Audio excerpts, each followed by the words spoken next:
श्रीमद् अद्वैत शास्त्र की वाचना प्रारंभ हो उससे पूर्व पर्युषण के अभिनंदन में कुछ पंक्तियां भजन की सभी सुनेंगे और साथ में बोलने का प्रयास करेंगे।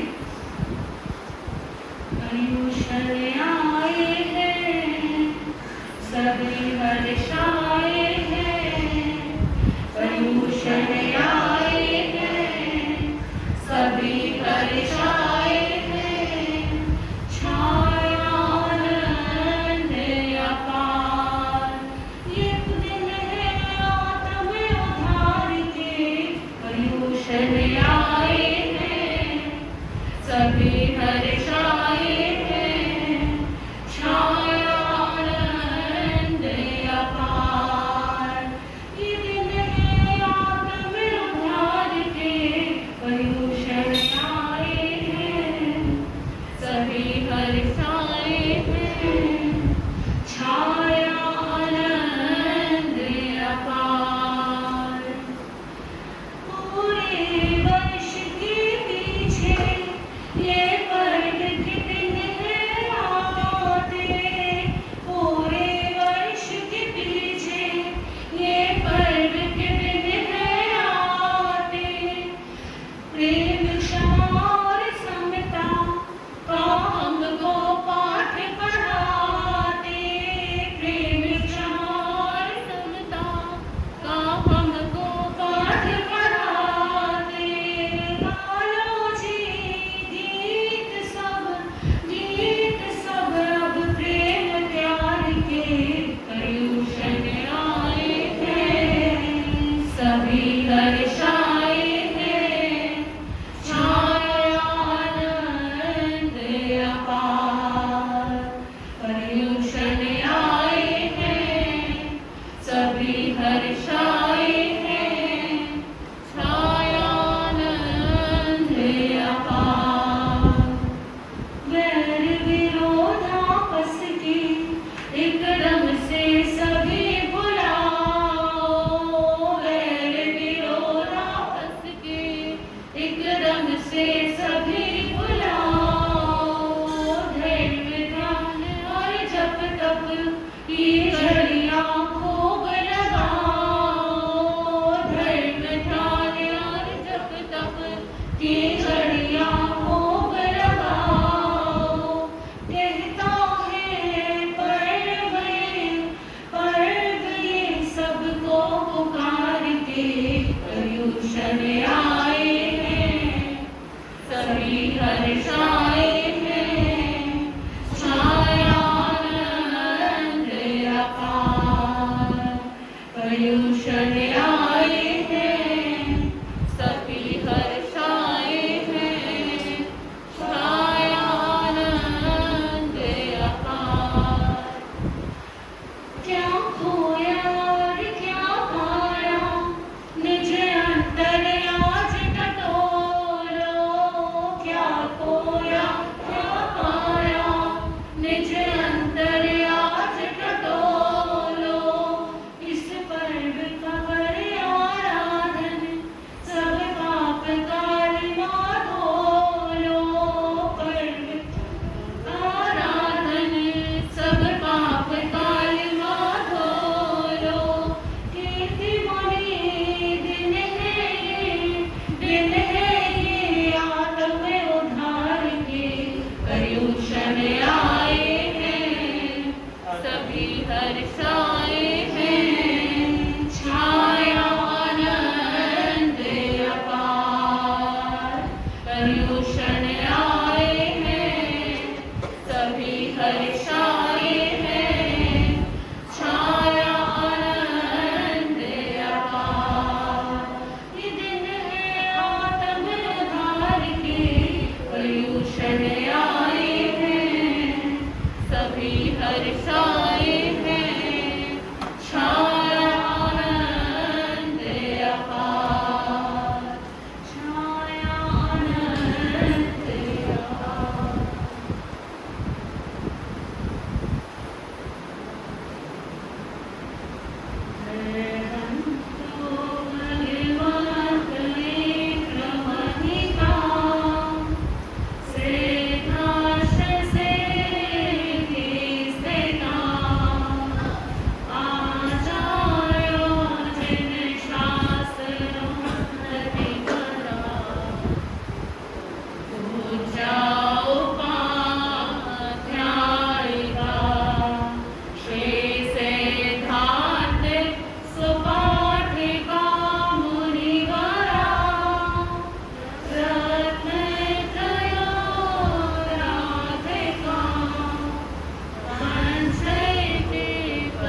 अपना स्वर ले लो, मैं देख सकूं तुमको, मुझे ऐसी नजर ले लो।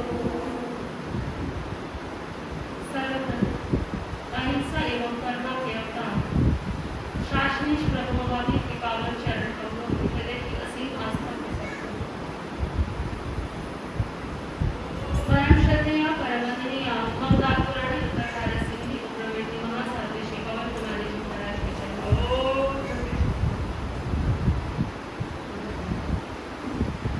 परम पूज्य गुरुवर्य उग्रवेदी महासाध्वी श्री जितेंद्र कुमारी जी महाराज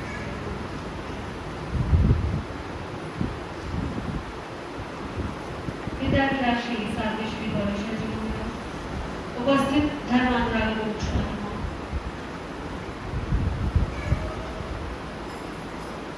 अनंत पुण्यवाणी से आप पर्युषण महापर्व के इन पावन दिनों में श्रवण कर रहे हैं चर्चा भगवान महावीर की वाणी की श्रीमद् अंतरदशाम सूत्र की। श्रीमद् अंतरदशाम सूत्र की वाचना कल आपके समक्ष प्रारंभ हुई, जिसमें प्रथम वर्ग कल आपने श्रवण किया। आज दूसरा वर्ग जो कि बहुत ही संक्षिप्त सा है और तीसरे वर्ग की जो वाचना है वो बहुत ज्यादा विस्तार वाली है, तो दूसरा वर्ग आज पूरा किया जाएगा और तीसरे वर्ग की कुछ वाचना आज होगी और कल तीसरे वर्ग को पूरा किया जाएगा।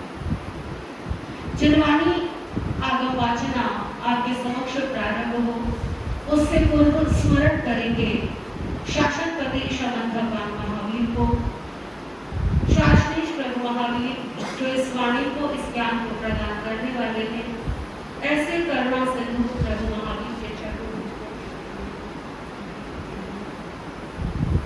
सभी गणधरों को कोटि कोटि नमन, जिन्होंने भगवान की इस वाणी को आगमों के रूप में संकलित किया, ग्रंथित किया।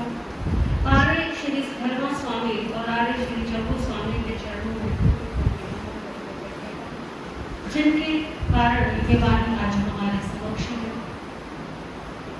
भगवान की वाणी की वाचना प्रारंभ हो उससे पूर्व दो पंक्तियां सभी साथ मिलकर के गुनगुनाएंगे। श्रद्धा से शास्त्र श्रवण करके जो जीवन में अपनाते हैं, श्रद्धा से शास्त्र श्रवण करके जो जीवन में अपनाते हैं, अब सागर से ऐसे साधक आनंद सहित तिर जाते हैं, अब सागर से ऐसे साधक आनंद सहित तिर जाते हैं। अंतरदशांग सूत्र पावन है इस वाणी का दिव्य रतन, अंतरदशांग सूत्र पावन है इस वाणी का दिव्य रतन। प्रभु महावीर ने फरमाया 90 महापुरुषों का जीवन, प्रभु महावीर ने फरमाया 90 महापुरुषों का जीवन।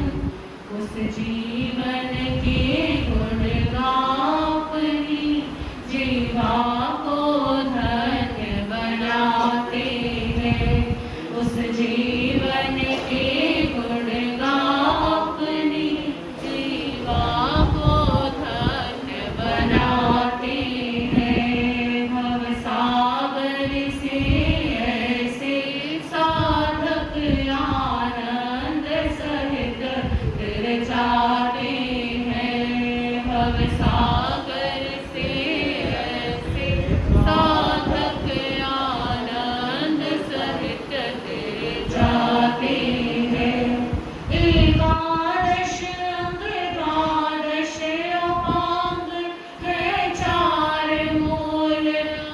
छेद चार एकादश अंग द्वादश उपांग है चार मूल और छेद चार क्रमशः फिर आवश्यक जानो है भरा तत्व इनमें अपार जिन राज नहीं पर जिन वाणी है हम सब शीश झुकाते हैं। हमारे बीच तीर्थंकर नहीं है परंतु तीर्थ स्वरूप परम कल्याणकारी ये जिनवाणी है और जिनवाणी हमारी माँ समान है। इस जिनवाणी के चरणों में कोटि कोटि नमन करते हुए बोलेंगे जिन राज नहीं पर जिनवाणी है हम सब शीश झुकाते हैं। भव सागर से ऐसे साधक आनंद सहित तर जाते हैं।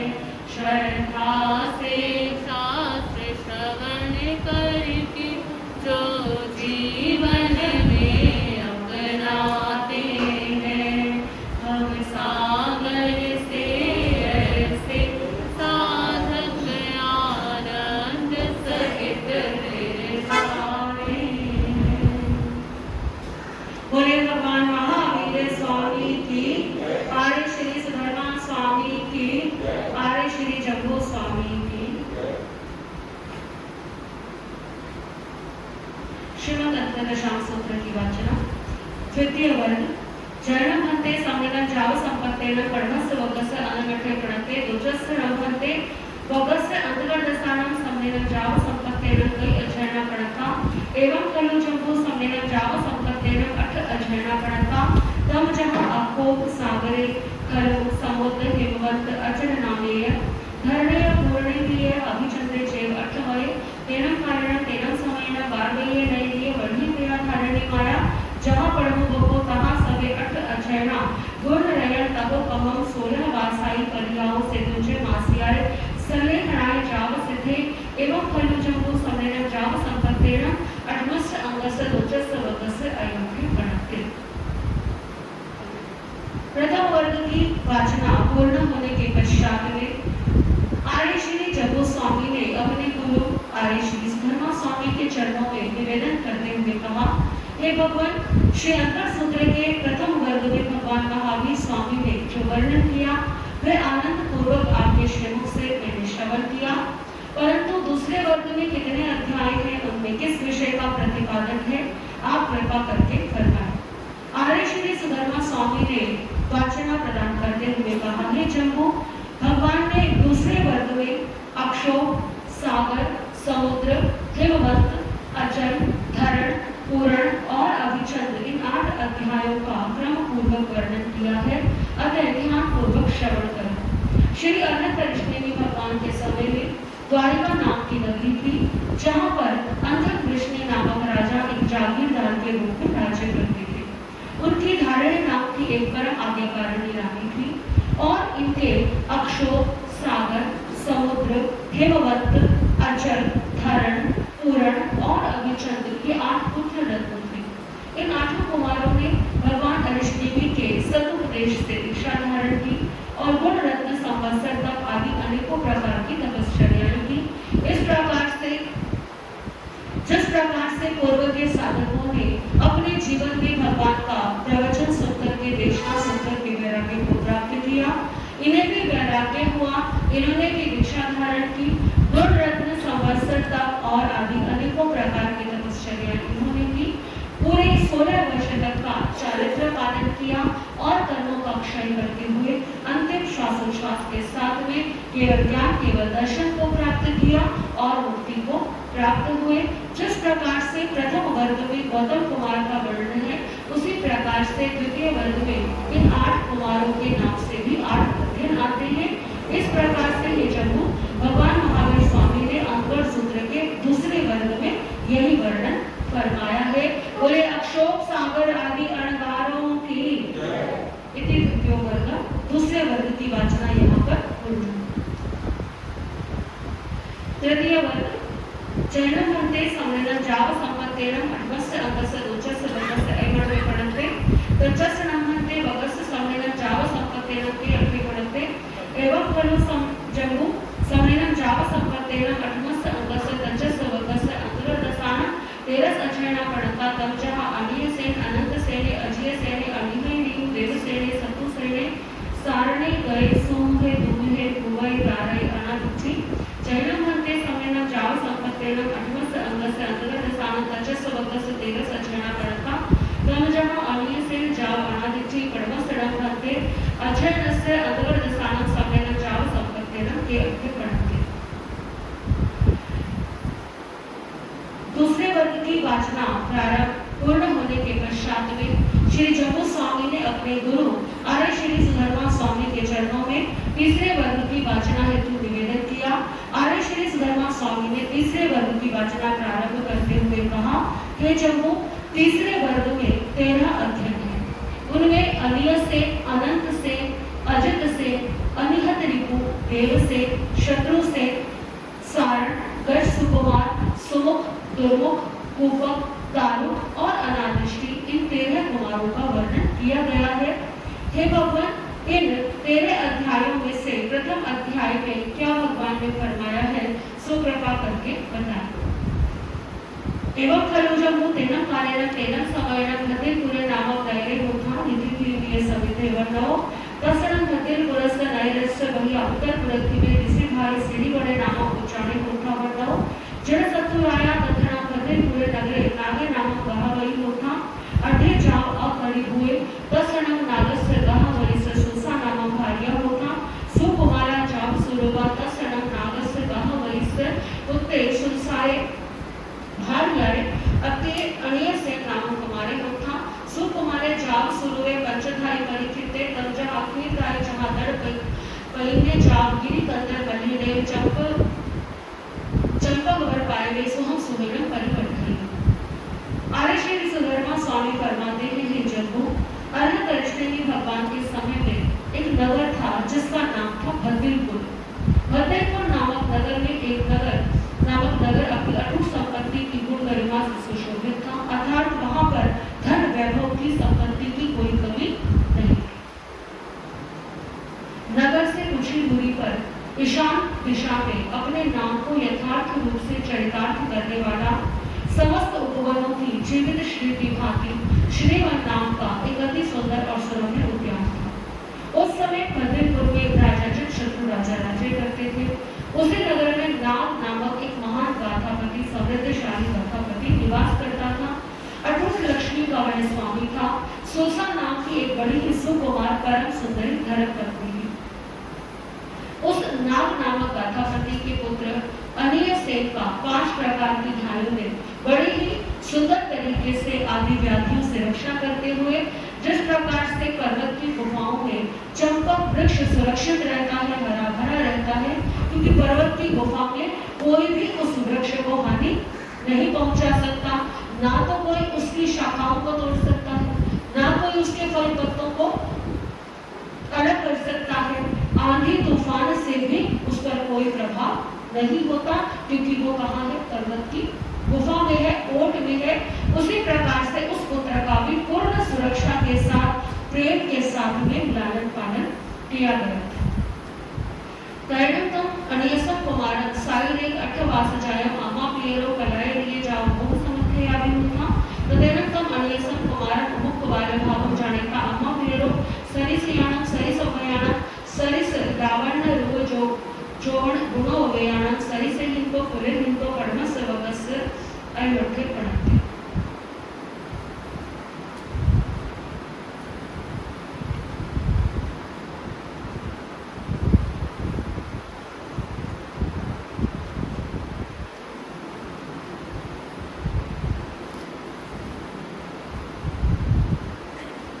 अनिलियानम बत्ती साहि इबुगोल कर्णवानम एक दिवसेनम पांडु केंद्र।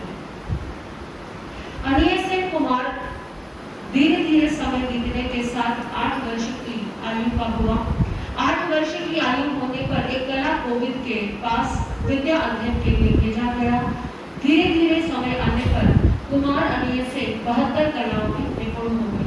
जिस समय आज के समय में आप अपने बच्चों को पढ़ाई कराते हैं, लौकिक शिक्षा दिलवाते हैं, जिसमें कोई डॉक्टर, कोई इंजीनियर, कोई सीए, कोई वकील, अलग अलग प्रकार के प्रोफेशन होते हैं। उस समय उसी प्रकार से प्राचीन काल में पुरुषों की 72 कलाएं, स्त्रियों की 64 कलाएं हुआ करती थी। पुरुषों की 72 कलाएं, जिसमें अनेकों प्रकार की विद्या। आज तो हमारे बच्चे एक ही विद्या में निपुण हो पाते हैं और उसमें भी कोई कोई होता है जो एक्सपर्ट होता है, परंतु पहले के समय में प्रत्येक कला में निपुण होना ये विशिष्टता मानी जाती थी। पुरुष वो उत्तम माना जाता था जो 72 कलाओं में निपुण होता था।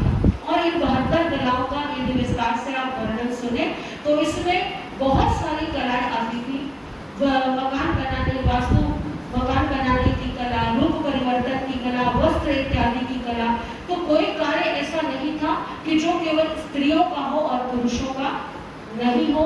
और स्त्रियों की 64 कलाएं हुआ करती थी।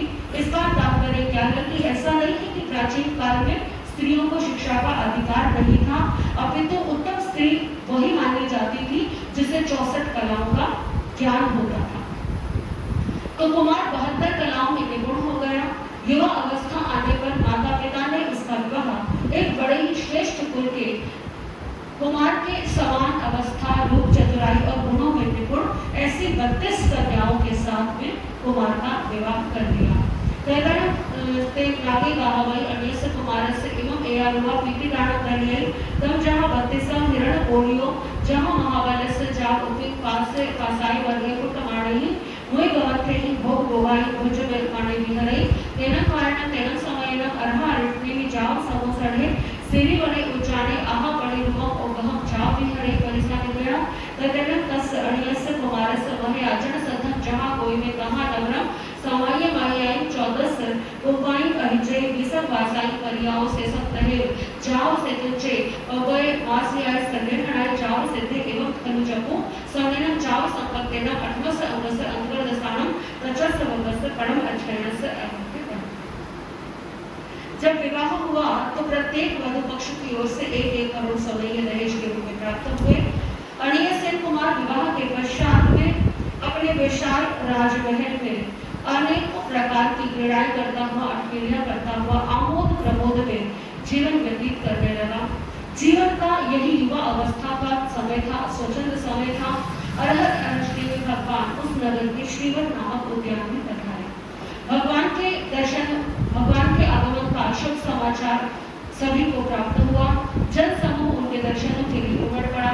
यह दृश्य देखकर अनिय सेन कुमार भगवान के दर्शनार्थ श्रीवत उद्यान में उपस्थित हुए। प्रभु के दर्शन कर उन्होंने उपदेश को श्रवण किया और हलुकर्मी जीव होने के कारण जिस प्रकार से गौतम कुमार को भगवान की वाणी सुनकर के वैराग्य हुआ, उसी प्रकार से अनिय सेन कुमार को भी वैराग्य हुआ। भगवान के चरणों में दीक्षा के लिए विनती की। भगवान ने कहा, जैसे तुम्हारी आत्मा को सुखो वैसा करो, परंतु शुभ कार्य में विलंब मत करो।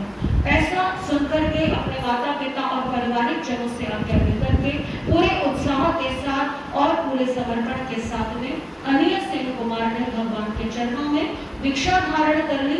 यानी कि अब अनिय सेन कुमार क्या हो गए? अनिय सेन अनवार हो गए, अनिय सेन मुनि हो गए। दीक्षा धारण करने के पश्चात उन्होंने सामायिक से लेकर के 14 पूर्वों तक का ज्ञान प्राप्त किया। 20 वर्ष तक का चारित्र पालन किया और अंतिम समय में 1 मास का संहारा करते हुए मोक्ष पद को प्राप्त किया। बोले महातपस्वी अनिय सेन अनगार की। इस प्रकार से ये जब भगवान महावीर ने श्री अंकर सूत्र के 3रे वर्ग के प्रथम अध्याय में ये वर्णन फरमाया है। एवं जहाँ अनिय से एवं शेषावी अनंत सेनो अजय सेनो अनिहे दीन देव सेने सतु सेने छे अजयना एक गमा 32 दाओ विसम वासा परियाओ 14 कोबाई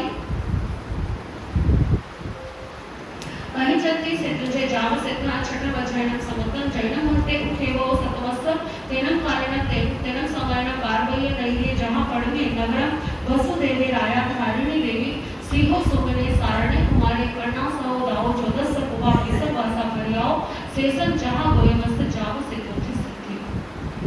आर्य श्री धर्मा स्वामी ने आगे की वाचना फरमाते हुए कहा कि जब वो जिस प्रकार से अनिय सेन कुमार का वर्णन किया गया है, उसी प्रकार से अनंत अजित सेन, अनिहत रिपु, देवसेन और शत्रुसेन आदि 5 कुमारों ने दीक्षा धारण करके मुक्ति को प्राप्त किया।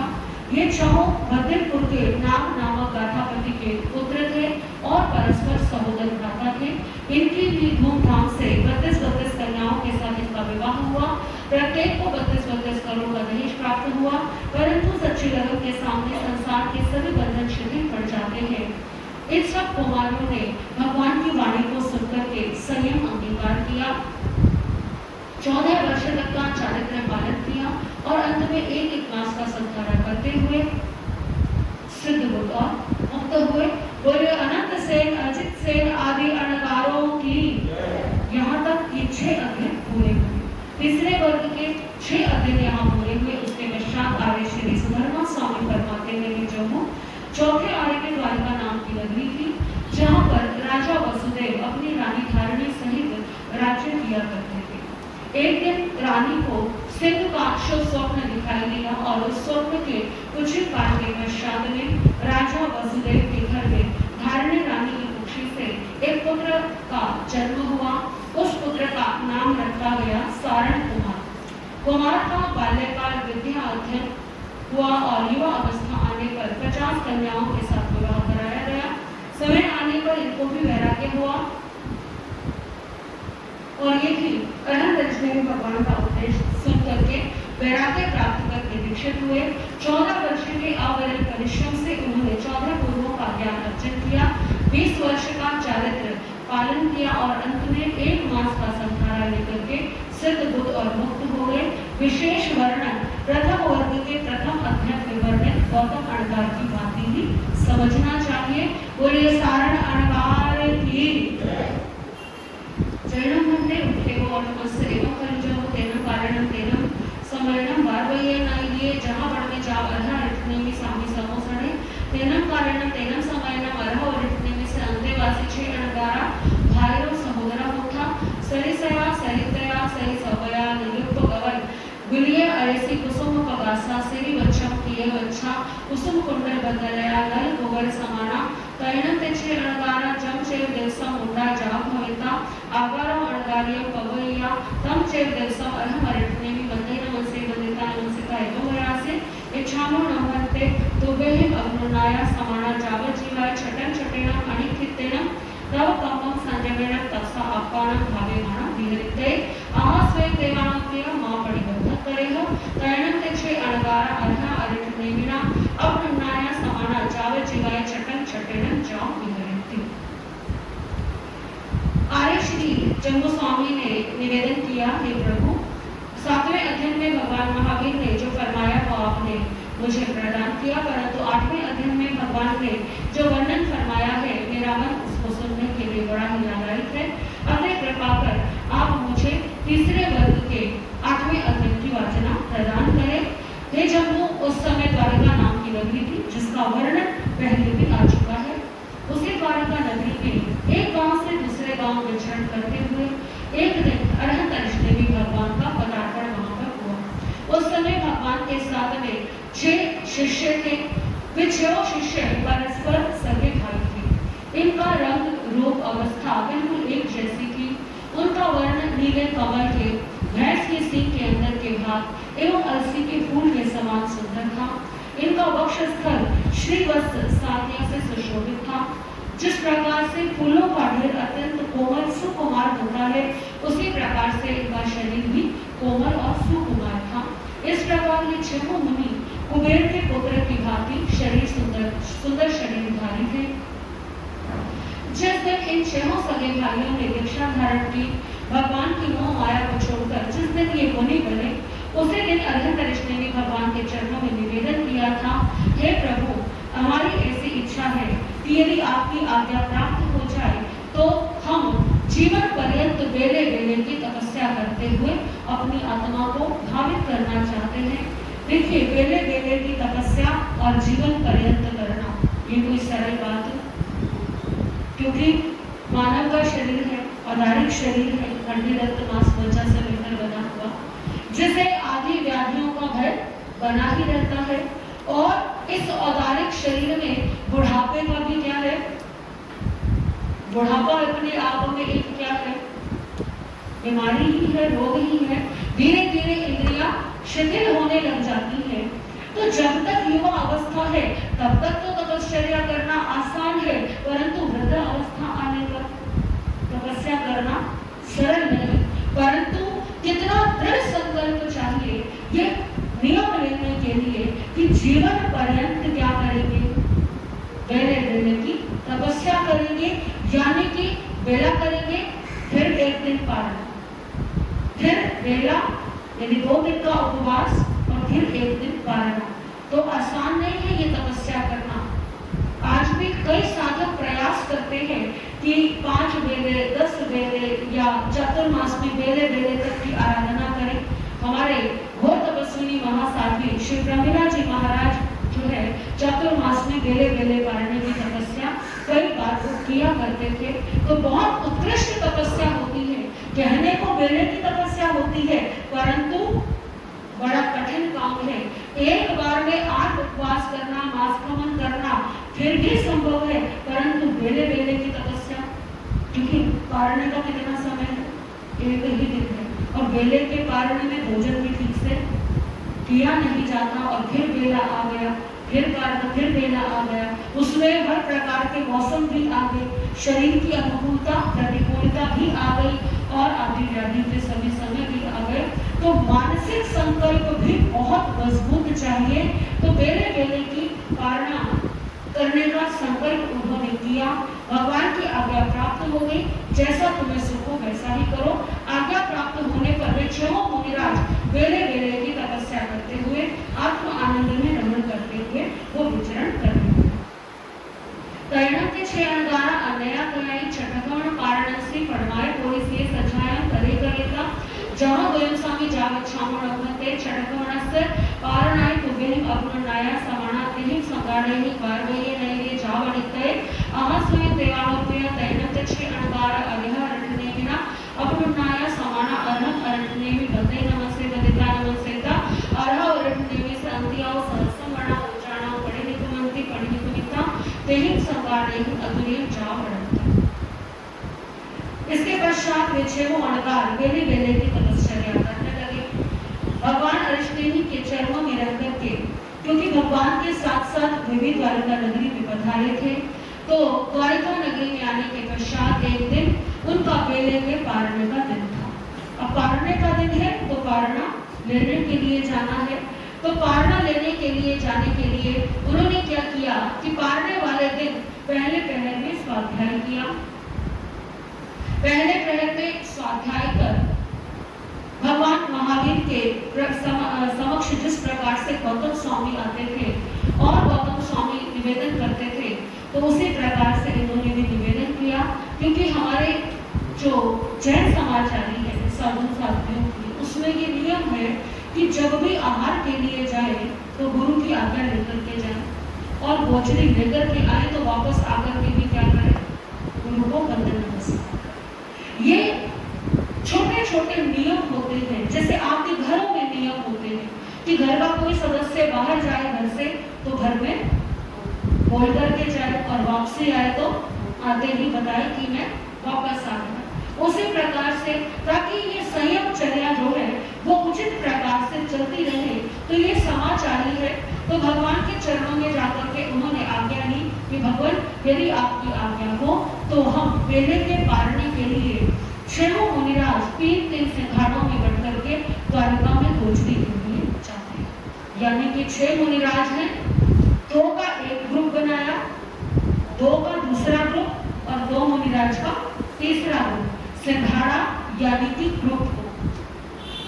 तो 3 सिंघाड़ों में बढ़ करके हम द्वारिका में 2 मुनिराज गोचरी के लिए जाना चाहते हैं, पारने के लिए जाना चाहते हैं। भगवान की आज्ञा प्राप्त हुई, और भगवान की आज्ञा प्राप्त कर उन्हें वंदन नमस्कार करके सहस्राम्र वन से निकलकर वो तीनों ही सिंघाड़ों में विभक्त होकर के अलग अलग दिशाओं में गोचरी के लिए जाने लगे। प्रथम एके सिंघाड़े बारवई नहीं लिए उच्च नियम जमाई बोलाई घर समुदाय से दिखाई लिए अडमाने वसुदेवस्य रणो देवीये देवीये यह अनुभवित थे नयनसा देवी देवी ते अणगारे अचमाने पासे इता हट तुठ जाओ हे या आसना उठे उठे इता सतत पयाई आनुगच्छे अनुगच्छे पिकुतो अयाणिना करे करेता वंदे नमस्ते वंदेता नमस्तेता जेणे भक्तगरे तेणे वागच्छेता स्त्रील केसराणा मोयगाणं थार हरि हरिता अनगारे पडिलाबैता वंदे नमस्तेता पड़ी विसेचे। वो तीन सिंघाड़े क्योंकि अलग अलग दिशाओं की ओर चले गए, तो एक सिंघाड़ा द्वारिका नगरी के अनेकों गलियों से निकलता हुआ भ्रमण करता हुआ राजा वसुदेव के राजमहल, क्योंकि महल बहुत बड़ा था, उस महल के जिस भाग में महारानी देवकी का निवास स्थान था उस दिशा की ओर बढ़ गया। उस दिशा की ओर बढ़ा तो देवकी महारानी ने दूर से देखा कि अनगार जो है वो कहाँ आ रही है, मेरे भवन की तरफ आ रही है। तो देवकी महारानी के मन में चिंतन आया, क्यों ना मैं भी आहार दान का लाभ लूं।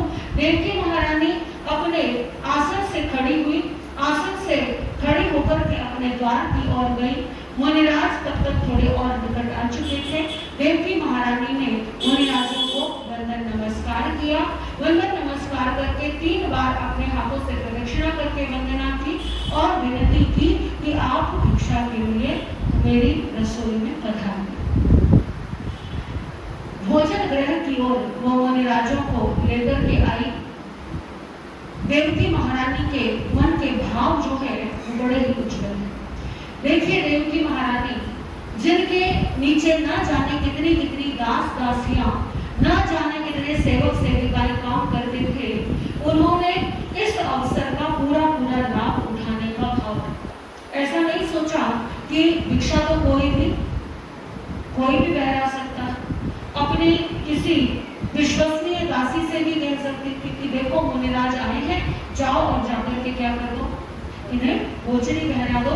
अभी तो देवकी ने एक उत्कृष्ट भावना भाते हुए एक चिंतन किया कि ओहो ये तो मेरी पुण्यवाणी है कि मुनिराज स्वयं मेरे द्वार पर भिक्षा के लिए पधार गए हैं और इस स्वागत के भरे हुए भावों से अपना आसन छोड़ करके स्वयं आगे बढ़ करके मुनिराजों को वंदन नमस्कार करके लेने के लिए गई।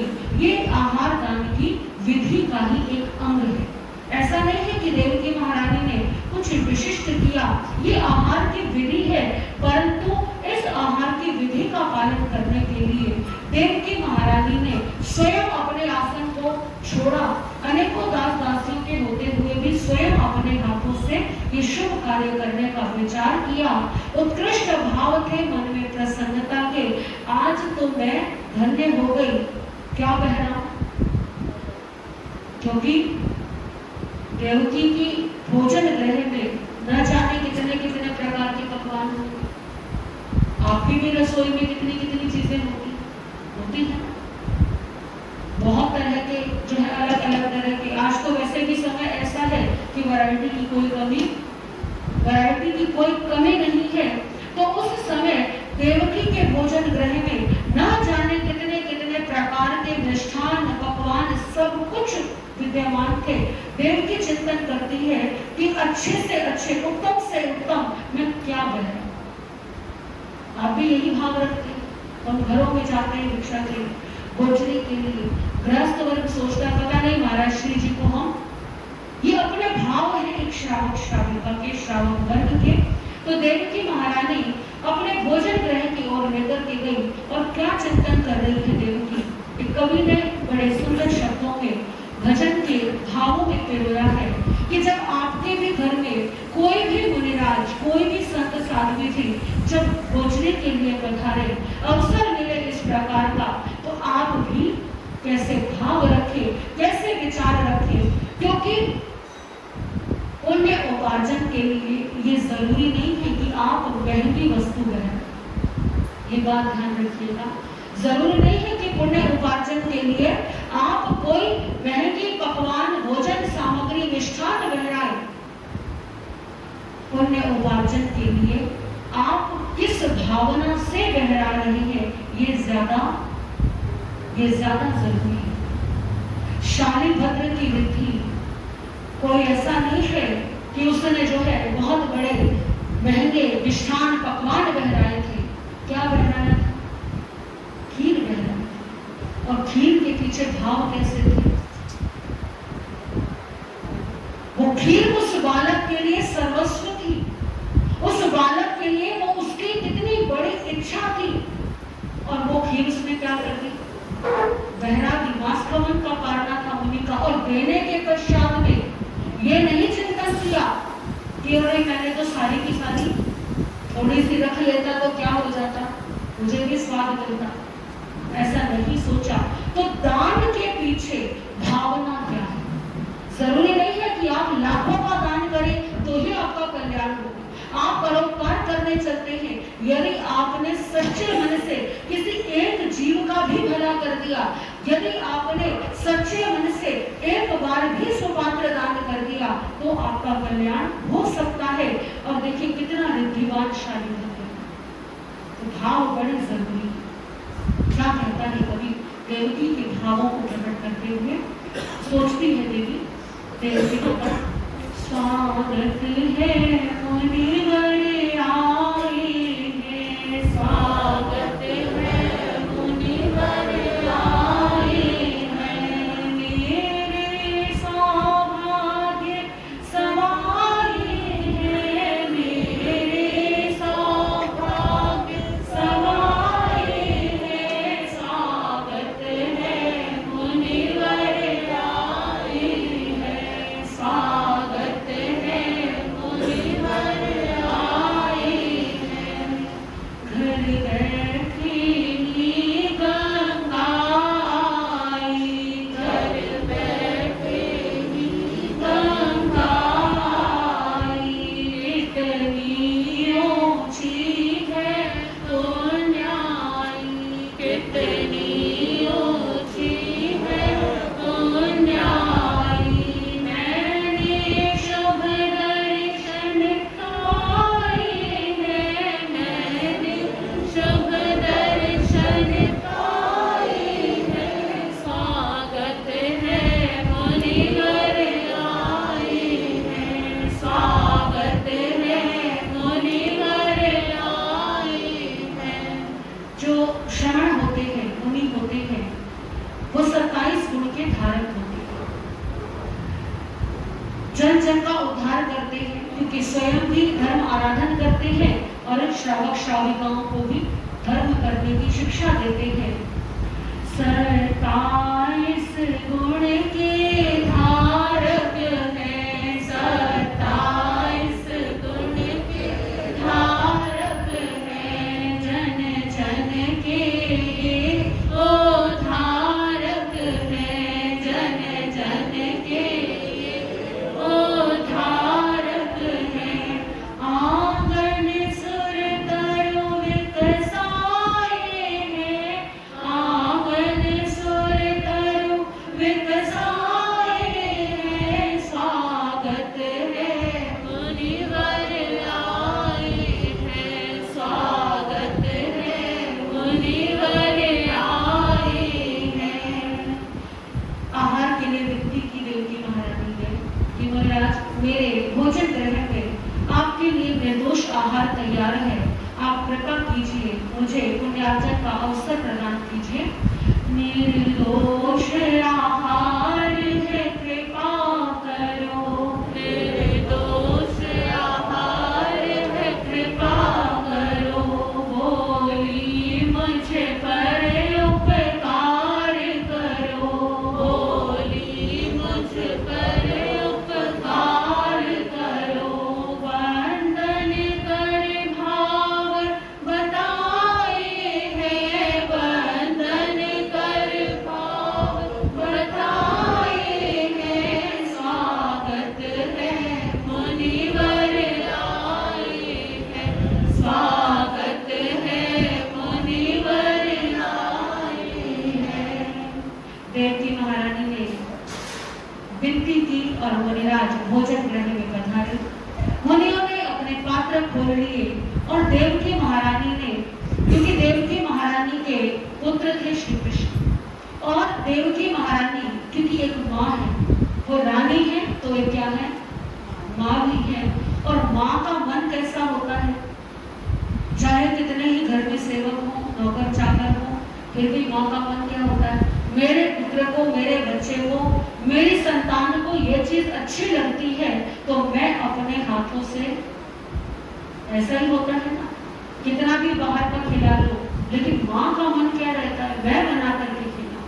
तो देवकी महारानी हर समय अपने भोजन गृह में सिंह केसरी मोदक जो है वो बनाकर के रखती थी कि कृष्ण वासुदेव जब भी आए तो उन्हें अपने हाथों से क्या खिला सके, वो मोदक खिला सके। वो मोदक कोई सामान्य मोदक नहीं थे, सामान्य लड्डू नहीं थे, सिंह केसरी मोदक, यानी कि उन जो लड्डू थे, जो मोदक थे, उनमें सबसे उत्तम पदार्थ जो है वो डाले गए थे भोजन के, और अत्यंत बलवर्धक, पुष्टिवर्धक, शरीर को बल प्रदान करने वाले वे मोदक थे।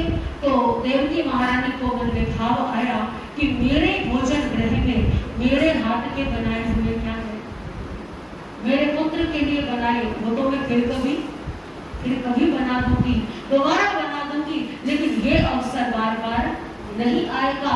एक थाल भर कर के लाई वो सिंह केसरी मोदक का, और मुनिराज को विनती की, और मुनिराज ने वो पात्र अपना खोला, और देवकी महारानी ने थाल भर के सिंह केसरी मोदक पहरा दिए।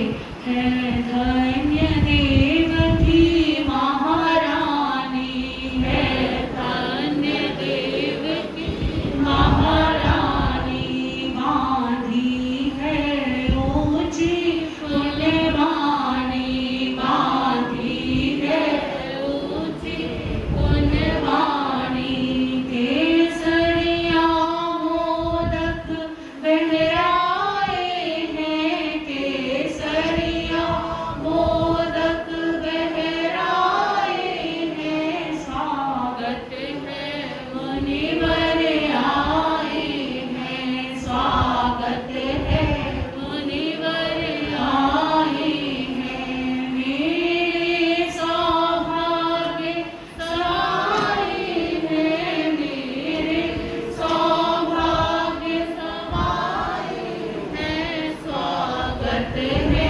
मुनिवर आए हैं। सिंह केसरी मोदक पहरा दिए, थाल भर करके मुनियों ने धर्मलाभ दिया, अपने पात्र समेटे, झोली उठाई और प्रस्थान करे। देवकी महारानी उन्हें अपने आसन पर जाकर के बैठ गई।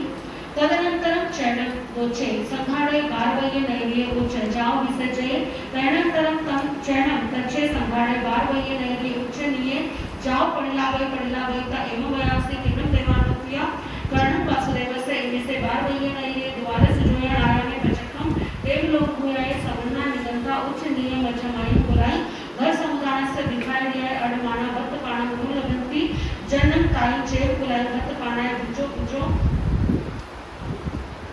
अणुभविसक्ति, तैणन्ते अणगारा देवै देवी एवं वयासी नो खलु देवानुप्रिया, कर्णस्य वासुदेवस्य इनसे बारवये नैरिये, जाओ देवलोक हुयाए सवर्णा निगंधा उच्च निये, जाओ अडमाना भक्त पाणा मूल लगंती, नो चेवनम ताई ताई कुलाई दोचम के तचम के भक्त पाणाए अणुभविसक्ति एवं खलु देवानुप्रिय, अभे मध्यपुरे दैरे नागस्य गाहावयस्य तोता, सोसाय भार्याय अतया छे भायरो सहोदरा, सरिसया जावनन कुबर समाना, अरहव अरठने विस अंतिय धमम सोचा देसम, संसार भव्यका भिया, जम वर्णनम कुंडा जाव पवैया, तैणम अम्हे जम चेव देसम पवैया, तम चेव देसम अरहम अरठने में मिंदामो नमसामो इमं एयारमो अभिमो अभिकीर्णामो, इच्छामो नमन्ते तुभ्यं अवरुणाया समाना जाव आसन देवानुप्रिया, तैणम अम्हे अरठने मिस अवरुणाया समाना जाव जीवा छटम छटनम जाव विकरामो, तम अम्हे अज छटकमन पारणसी पड़वाए पोलिसिए जाव अडमाना तह गेना अणुपविठा, तम नो खलु देवानुप्रिय, ते चेवनम अम्हे अभ्यनम अन्य देवी देवी मन्ने वंदिता, जावे देसम पावुवे दामे देसम पड़े गए। तैणम तीसे देवये देवी अयमे आरुवे अजत्ये जाव समुपन्ने एवं खलु अहम उल्लासपुरे नैरे, अयम उत्तेनम कुमार समनेना बालतने वागरिया, तमम न देवानुप्रिय अठपुत्ते, पयाई सरिसय जाव नल कुबर समाने, नो चेवनम हरहे वासे अरहो अन्नाओ अमयाओ, तारिसय पुत्ते पयाई संधि तन्नम इच्छा इमं पचखमेव दिसति घरे वासे अर्णवो भी अमयाओ खलु पेरी से जाओ पुत्ते पयाओ तम गच्छामि नम अर्हम अरिष्णेमि वंदन करनामि नमः स्वामी वंदिता नमः सेता एवं चरणम एवात्मं वागरणम उच्च स्वामी तिकटु एवं संपेहिता कोड़ोपे पुरी से सदा वेता एवं वयासी लहु कर्ण कौगरम जाओ उठेंति जहाँ देवानंदा जाओ पंचु हासे कर्णवरा अरिष्णेमि देवी देवी एवं वयासी सेहुनो तम देवै इमेचे अणगारे पासेता अरे मेरा रुवे अजक्तिये जाप समुपजेता एवं फुल कोणास पुरे नैरे अयमुक्तेन तम चेर जाव निगसी निगचेता जने मम अंत्यम भव मागया सेनुनं देवै देवी अते समथे हंता अति एवं फल देवानुप्रिय तेनं कारणं तेनं समयेन बदिपुरे नैरे नागे नामं गहावै परिवसै अभेतस तस्य नाम नागस्य गहावै स सोमसा नाम कार्य होता सार सुलसा गहावैने बालतणे जेणे चेव निमित्तेन वागरिया एसनं दारिस दारिना निंदु भविष्य तेन सा सुलसा बालकविति चेव हरिण गमेसी देव भगत्या यावि होता हरिण गमेसी से परिमं करे करेता कला करने माया जाओ पायक्षता उल्ल पड़ साड़या महरिया मुक्चेन करे करेता जानु पाय पड़िया पड़ामं करे तो अच्छा आ रही आरवा मेरा निहारेगा बरेगा तैनम किसे सुलसाए कहा वहीने अति बहुमान सुसुसाए हरिण गमेसी देवे आरही यावि होता तैनम से हरिण गमेसी देवे सुलसाए कहा वहीने अनुकंपन खाई सुसम कहा वहीने तुमं चरणम तुभी दोवी समोय यारो करे तैनम तुभे दोवी समनेन कभे बैठा सममेव कभे परिवाह सममेव दारे परिवयाय तैनम सा सुलसा कहा वहीने विणी हाय मावणने दारे पयाईति तैनम से हरिण गमेसी देवे सुलसाए अनुकंपन खाए विणी हाय मावणने दारे एकत्र संपूर्ण विणी गणिता तव अंतिम सहारयिता समयं च नक्तमं वे नरमं मासानं सुकुमार दारे तस्वसे जेवी अणं देवानुप्रिय तव पुत्ता देवी प्रिय तव अंतियाओ करिया संपूर्ण विणी गणिता सुलसाए गहावैनिये अंतिये सा हरयितं तव चेव न देवै ए पुत्तो नो चेव सुलसाए गहावैनिये तैनं सा देवी देवी अरहो अरिष्णेमि स अंतिये मठं सोचा निसम हट दुख जाग मेया अरहम अरिष्णेमि वंदे नमसे वंदिता नमस्सेता जेणे तिचे अणगारा तणे वागच्छेता ते छपी अणगारा वंदे नमसे वंदिता नमस्सेता आगे पढ़ोया पफुए लोयना दंचुए पढ़ितिया दरिये बरे वाहा धारा भरे कलंब पुफगम पी व समूह सरिय रोम कुवा ते छपी अणगारे आने मिसाए निचिले बेहमानी सुचिरं निरीखयिता वंदे नमसे वंदिता नमस्सेता जणे बरहा अरिष्णेमि तेणे वागच्छै अवानागच्छैता अरम अरिष्णेमि तिकुतो अयाहन करे करेता वंदे नमसे वंदिता नमस्सेता तमेव धम्यं दुरुहैता जणे बारवै नैरी तेणे वागच्छैता बारवै नैरी अनुभविसैता जणे सैदिये जणे वायरिया उठाणसाला तेणे वागच्छैता धम्याओ जाणपवराओ कचरुहैता जणे सै वास घरे जणे सै सैनिचे तेणे वागच्छैता सैंसी सैनिजनसी निसिले तैणं किसे देवतीये देवीये अयम अगत्ये समुपन्ने एव खलु अहं सहिसे जानव नन दुबर समाने सत पुत्ते पयाया नो चेव नम मये एगस्सवि भारतने समूह हुए एसवीयनं कन्ने वासुदेवे क्षणं मासानं मम अंतिय पाय वंदे भव मागच्छैतं धन्नाओ मम ताव अपयाओ जासिम मंडे निय उच्छिन संभूतियाई थन दुदुलुदयाई महु समूल्य आभयाई मम्मण पंचप्रियाई थन मूलक देशभागम अभिसरसमाना तिम मुधयाई पुणो या कोमल कमलो भवेनी हत्यहिं गिन्हियो उच्छं गणे वेसियाई देंतिक समलियावे समुखरे पुणो मंचुप भणिये अहम नम आधन्ना आपुन्ना अभय पुन्ना हेतु एकतरमपि न पत्ता ओहे गण संकपा जाव जियारी एवं च नम कर्णे वासुदेवे नाय जाव विभूषे देवती देवी पायवंदे हम आगच्छे तैणं ते कर्णे वासुदेवे देवी पासे ता देवती देवी पायगणं करिता देवती देवी वेमुयासि अनया नम अम्बो तुभे मम पासेता हट जाव भवः किरण अम्मो अज तुभे ओहे जाव जियारे तैणं सा देवी कथम वासुदेव वेमुयासि एवं खलु अहं पुत्ता सरिसै जाव समाणे सत उत्ते पयया नो चेव नम मरे एवस्वी बालकने अनुभवे तुमं पीयनं पुत्ता मम क्षणं मासानं मम अंतियं काय वंदये हव मागच्छसि तम धन्नाओ नम ताओ अमयाओ जाव जियामि। तैणक से कन्ने वासुदेवी देवी देवी एवं मानम तुभे अमो ओहे जावछयाय अहन्नम तहा पतिस्वामी जहानम मम सहोदरे कन्या से भावे भविष्यति ति कटु देव देवी ताहि इच्छाहि करताहि जाव बभूहि समासासेता तो पडितकमयता जेणे पोसे साला तेणे युवागच्छेता जहा उभाव नवर हरण गमे से अठम हतम पगड़ेता जाव अंजलि कटु एवं वयासी इच्छामि नम देवानुप्रिया सहोदरम कन्यासम भाव्यं विदिन्नम।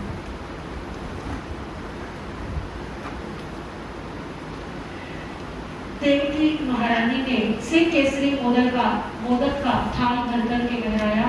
मुनिराज अपने स्थान की ओर प्रस्थान कर गए और इसके पश्चात कुछ समय ही बीता था कि संयोग ऐसा बना कि दूसरा सिंघाड़ा यानी कि दूसरा ग्रुप जो था मुनिराजों का वो भी विचरण करते करते भिक्षार्थ भ्रमण करते करते देवकी के महल पर आ पहुंचा। देवकी महारानी के महल के बाहर आया तो देवकी महारानी ने उन्हें अपने आसन से उठकर के उन्हें वंदन नमस्कार किया और विनती की कि आप जो है भिक्षा के लिए पधारें। भीतर लेकर के गई भोजन गृह में ले जाकर के वही सिंह केसरी मोदक जो है दोबारा से थाल भर करके उनको बहराए और मुनिराज धर्म लाभ देते हुए प्रस्थान कर गए। फिर कुछ देर बीती। आज कुछ संयोग ही ऐसा था कि पुनः जो तीसरा सिंघाड़ा था उनके साथ भी यही योग घटित हुआ और वो भी विचरण करते करते भिक्षा के लिए वो देवकी महारानी के यहाँ पहुंच गए। अब देवकी महारानी के मन में जो है संशय आने लगा, परंतु देवकी महारानी ने अपने संशय को अपने मन में ही दबा करके सबसे पहले क्या किया, मुनियों को वंदन नमस्कार की, विनती की कि पधारिए भिक्षा के लिए मेरे यहाँ पर आइए। मुनिराज तो पहली बार ही आए हैं, लेकिन देवकी महारानी के लिए तो क्या है, देवकी महारानी के भावों के अनुसार मुनिराज कौन सी बार आए। और देखिए देवकी महारानी के भाव, देवकी महारानी ने ये नहीं सोचा कि अब कुछ और बहरा देगी, वही भाव, वही उत्साह के, श्रद्धा के तीसरी बार उन्हें थाल भरा मोदक का और क्या किया, पहले आहार बहराया है, अभी शंका अपनी व्यक्त नहीं की, सबसे पहले क्या किया, गोचरी थी, आहार बहरा दिया। मुनियों ने आहार ले लिया।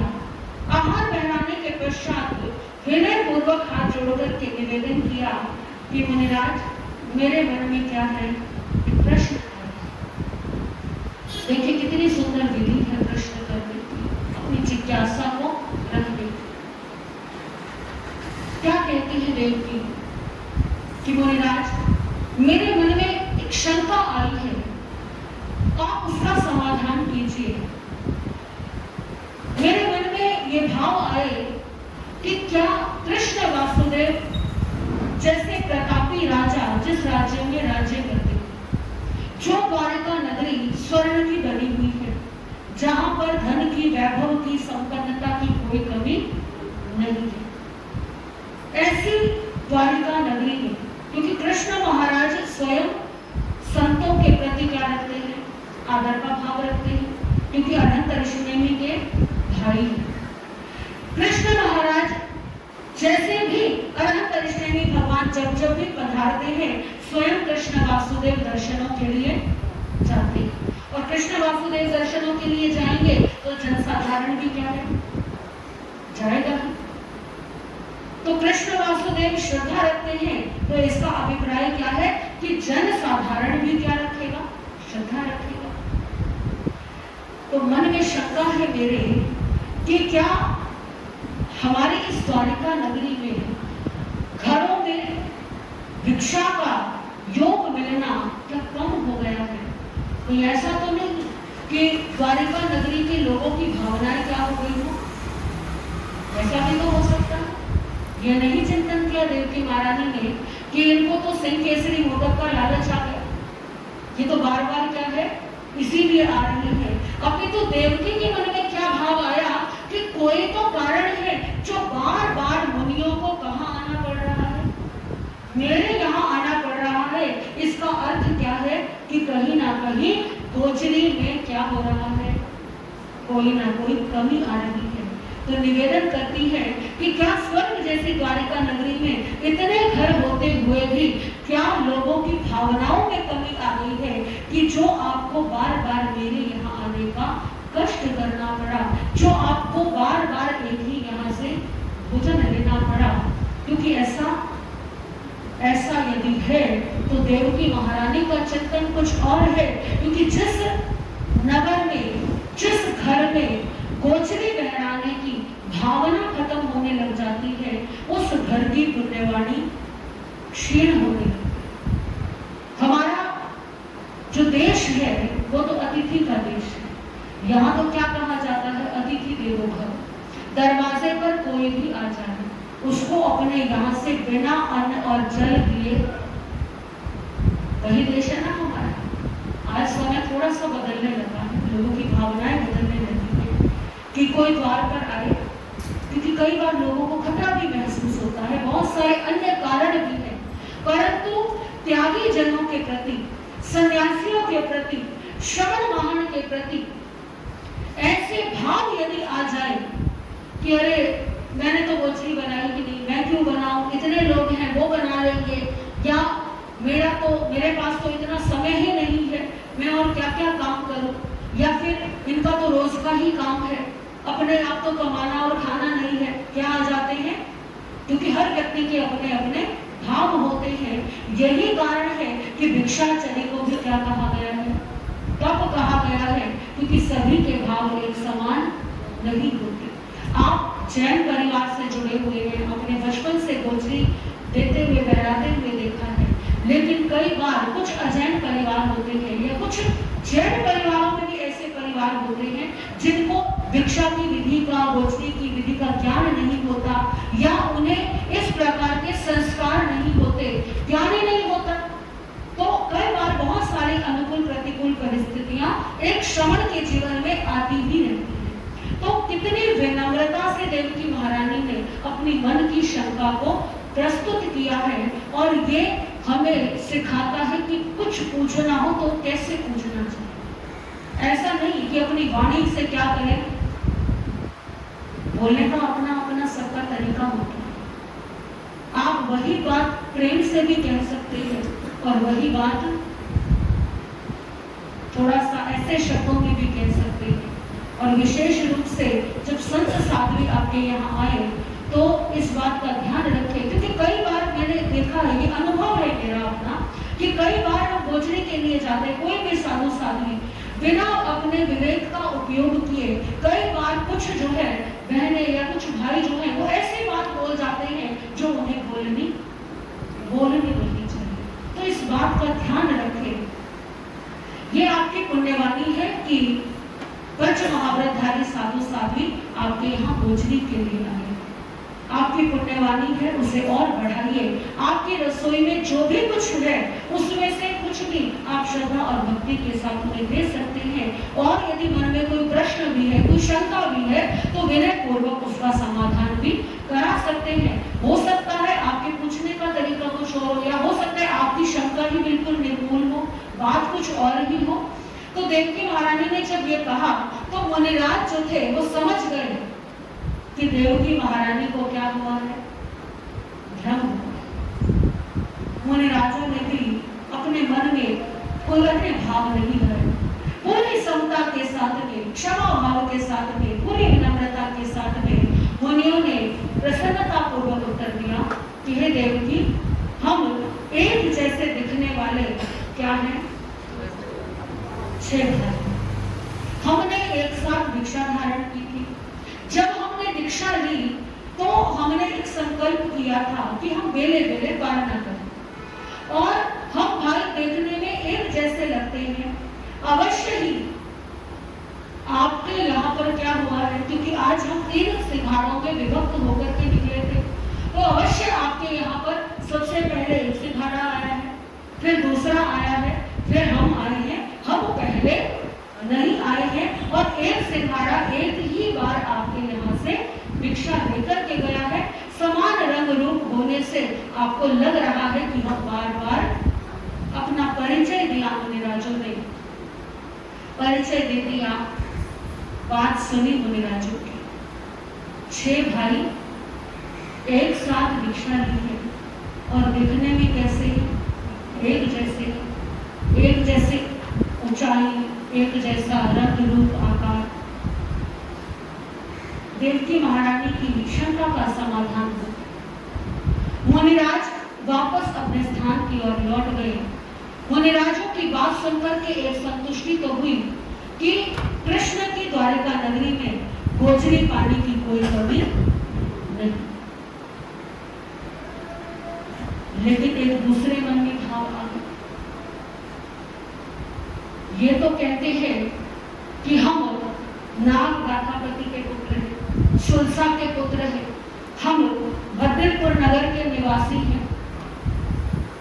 कि अपना परिचय दिया है उन्होंने, ताकि मन में कोई शंका देवकी के ना रहे कि हम भद्रपुर नगर के रहने वाले, हमारे माता का नाम शुल्सा, पिता का नाम नाग गाथापति। हमने इस प्रकार से दीक्षा धारण की। आपकी द्वारका नगरी में कृष्ण वासुदेव जैसे धर्मात्मा राजा के होते हुए गोचरी की कोई कमी नहीं है। ये शंका समाधान हुई, लेकिन एक और मन में भाव जागृत हो गया कि जब मैं अपने बाल्यकाल में थी, तब मुझे अतिमुक्त अणगार ने ऐसी भविष्यवाणी कही थी कि तुम समय आने पर एक जैसे रंग रूप वाले पुत्रों को जन्म दो और ऐसे पुत्रों को पूरे भरत क्षेत्र के अंदर कोई और माता जन्म नहीं दे पाएगी। वो बात आज देवकी को क्या हो गई, स्मरण हुआ कि ये भविष्यवाणी तो कभी किसके लिए की गई थी, मेरे लिए की गई थी। परंतु मैं देख रही हूँ कि भरत क्षेत्र के अंदर ही एक दूसरी भी माता है जिसने ऐसे पुत्रों को जन्म दिया है, और आज वही पुत्र जैसा जैसा वर्णन मेरे लिए कहा गया था, वैसे पुत्र मेरे ही सामने मुझसे भिक्षा लेकर के गए हैं, परंतु वो पुत्र किसी और के हैं। इसका मतलब क्या है, किसी और माता ने भी ऐसे पुत्रों को जन्म दिया है, परंतु मुनि की वाणी भी असत्य नहीं हो सकती। क्या कारण है इसका? देवकी के मन में अब दूसरी शंका आ गई। अब मानव का मन है, शंका का समाधान कैसे? क्योंकि मुनियों से तो इतना परिचय मिल गया, इससे ज्यादा समाधान यदि चाहिए तो किसके पास जाना होगा? सर्वज्ञ सर्वदर्शी प्रभु अरिष्ट देवी के चरणों। देवकी महारानी ने अपने सेवकों को बुलाया, सेवकों को आदेश दिया, रथ को तैयार किया। रथ तैयार किया, देवकी महारानी उसमें विराजमान हुई और जिस प्रकार से देवानंदा भगवान महावीर की सेवा में उपस्थित हुई थी, उसी प्रकार से देवकी भी अरिष्टदेवी भगवान के चरणों में पहुंची। देवकी महारानी भगवान अरिष्टदेवी के चरणों में पहुंची। कुछ कहती देवकी उससे पहले ही स्वयं अनंत अरिष्टदेवी भगवान के वचन जो है देवकी के कानों में पड़े। ये देवकी, आज तुम्हारे साथ ये घटना घटित हुई कि वो 6 भाई, वो 6 अणगार एक एक करके तुम्हारे यहाँ पर भिक्षा के लिए आए। उन्हें देख करके तुम्हारे मन में ये विचार उत्पन्न हुआ कि कोलासपुर नगर में अतिमुक्त अणगार ने कहा था कि तुम आप एक जैसे ऐसे 8 पुत्रों को जन्म दोगे और ऐसे पुत्रों को भरत क्षेत्र में कोई और माता जन्म नहीं देगी। परंतु आज उन 6 अणगारों को देखकर तुम्हारे मन में शंका उत्पन्न हुई है, क्या ये सत्य? भगवान क्या पूछते हैं, क्या ये? हालांकि भगवान सर्वज्ञ सर्वदर्शी है, वो जानते हैं कि ऐसा विचार उत्पन्न हुआ है, फिर भी क्या कहा? देवकी से क्या ये सत्य है? देवकी ने हाथ जोड़कर के निवेदन किया, हाँ प्रभु ये सत्य है, मेरी शंका का समाधान कीजिए। ऐसा कैसे हो सकता है कि संत की वाणी मिथ्या हो जाए? ऐसा भी नहीं हो सकता। और जो सामने प्रत्यक्ष में नजर आ रहा है उसको भी मैं अनदेखा नहीं कर सकती। तो भगवान ने देवकी की शंका का समाधान किया कि देवकी ध्यान से सुनो कि भद्रपुर नगर में नाग नामक एक गाथापति रहता था। उसके सुलसा नाम की एक पत्नी थी। वो सुलसा जब अपने बाल्यकाल में थी, लगभग 7-8 वर्ष की आयु में थी, किसी ज्योतिषी ने उसकी हस्तरेखाओं को देख करके ऐसी भविष्यवाणी की थी कि ये कन्या युवा होने पर जिन भी पुत्रों को जन्म देगी वो सब क्या होंगे? मृत होंगे, मृत वत्सा, यानी कि मृत संतान को जन्म देने वाली होगी। ये कन्या किसी भी जीवित संतान को जन्म देने में समर्थ नहीं है। इसका प्रारब्ध है, ये इसके कर्म है।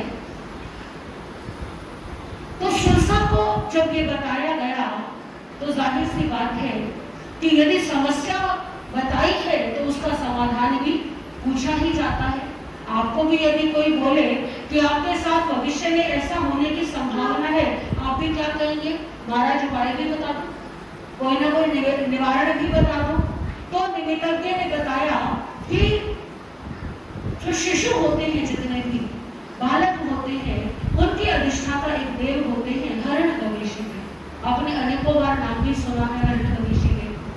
हिरण्यगवेशी देव जो है उनका वर्णन हमारे आगमों में अनेकों स्थान पर आता है। भगवान महावीर के जीव का जब देवानंदा ब्राह्मणी की कुक्षी से माता त्रिशला के गर्भ में संहरण हुआ, तब भी शक्रेंद्र महाराज ने हिरण्यगवेशी देव को ही इस कार्य के लिए नियुक्त किया था।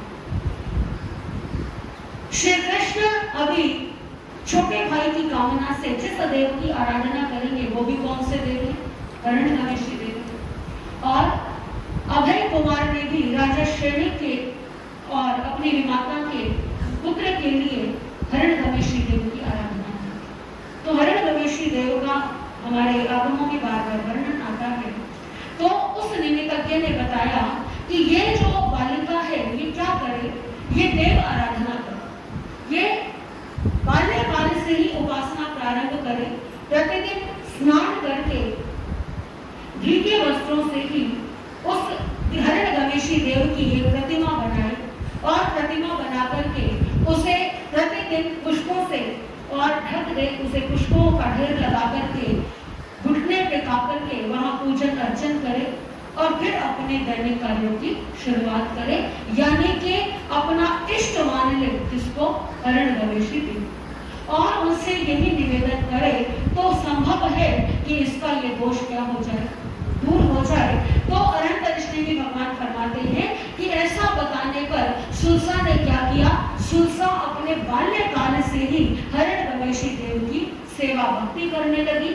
वो हिरण्यगवेशी देव की प्रतिमा बना करके नित्य प्रति स्नान आदि से निवृत्त होकर भीगे वस्त्रों से ही उस प्रतिमा के सम्मुख पुष्पों का ढेर लगाती, अपने घुटनों को टिका करके भूमि पर प्रणाम करती और उसके पश्चात वो भोजन करती और अपने और ग्रह कार्य करती। धीरे धीरे समय आने पर सुलसा का विवाह हुआ और बाल्यकाल से हिरण्यगवेशी देव की सेवा भक्ति की थी सुलसा ने। तो वो हिरण्यगवेशी देव उस पर प्रसन्न हो गया, उसकी सेवा से अनुराग उस पर हो गया और हिरण्यगवेशी देव ने उस सुलसा पर अनुकंपा दिखलाई और हिरण्यगवेशी देव ने अपने ज्ञान का उपयोग किया, देखा कि ये सुलसा तो मृत वत्सा होगी, यानी मृत पुत्रों को जन्म देंगे। तो हिरण्यगवेशी देव ने क्या किया? देव माया ऐसी रची कि इधर जब तुम कारावास में थी तब तुम्हारे और सुलसा के गर्भवती होने का समय भेद किया। एक ही समय पर तुमने शिशुओं को जन्म दिया, यानी इधर सुलसा अपने बच्चों को जन्म देती, उधर तुम अपने पुत्रों को जन्म देती, और अभी तुम्हारे पुत्रों का आयुष्य शेष था और सुलसा के पुत्र पहले से ही क्या थे? देखिए जीव की पुण्यवानी जीव का आयुष्य कैसे देवकी ने तो आराधना नहीं की किसी देव की, किसने आराधना की है? सुलसा ने। लेकिन सुलसा के लाभ के साथ साथ न जाने कितने कितने लाभ कितने जीवों को हो गए कि सुलसा के लाभ के लिए उस हिरण्यकशिपु देव ने क्या देखा, इन जीवों का आयुष्य अभी बाकी है, ये चरम शरीरी जीव है, इसी भाव में मोक्ष जाएंगे। जो चरम शरीरी जीव होते हैं उनकी कभी भी अकाल मृत्यु नहीं होती। चोट लगने से, विष से, आघात से, अपघात से ऐसा कभी नहीं होता वो असमय मृत्यु को प्राप्त हो जाए। उनकी मृत्यु तभी होती है जब उनका समय आयुष्य पूर्ण होता है। ऐसा हमारे कर्म ग्रंथ में, हमारे आगमों में, सूत्रों में लिखा है। तो हिरण्यकशिपु देव ने अपनी बुद्धि का, अपने विवेक का उपयोग किया, सुलसा के मृत पुत्रों को ले जाकर के कहाँ रख दिया? देवकी के पास रख दिया।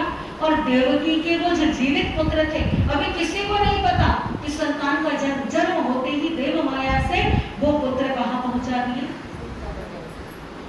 सुलसा के पास पहुंचा दिए। कंस ने जिन पुत्रों को, जिन शिशुओं का वध किया, मारा, वो पहले से ही क्या थे? लेकिन कंस के भाव कैसे थे? ऐसा नहीं कि कंस ने हिंसा नहीं की, भले ही वो पहले से व्रत थे, लेकिन कितनी क्रूरता चाहिए एक नवजात शिशु को, भले ही वो देह है, उस शरीर को भी इस तरह से वो मृत्यु प्रदान करता था, क्योंकि कंस के अनुसार तो उसने क्या किया है, तो उनका आयुष्य था। सुलसा ने, क्योंकि सुलसा को क्या लगा ये किसके पुत्र हैं? मेरे पुत्र हैं। सुलसा को इस बात का, सुलसा को तो यही रहा जीवन भर कि मेरे को हिरण्यकशिपु देव ने क्या कर दिया? वरदान दे दिया, मेरे भाग्य को बदल दिया। जबकि देवी देवता भी किसी के भाग्य को बदल नहीं सकते। हर जीव का अपना अपना पुण्य होता है, अपने अपने पुरुषार्थ, अपने अपने प्रारब्ध होते हैं। उस पुरुषार्थ का फल केवल ये मिला कि सुलसा को वो दुख देखना, क्योंकि पुत्र की प्राप्ति हो गई। सुलसा ने उन पुत्रों का अपने पुत्र समझ करके पालन पोषण किया। हे देवकी, ये पुत्र वास्तव में किसके हैं?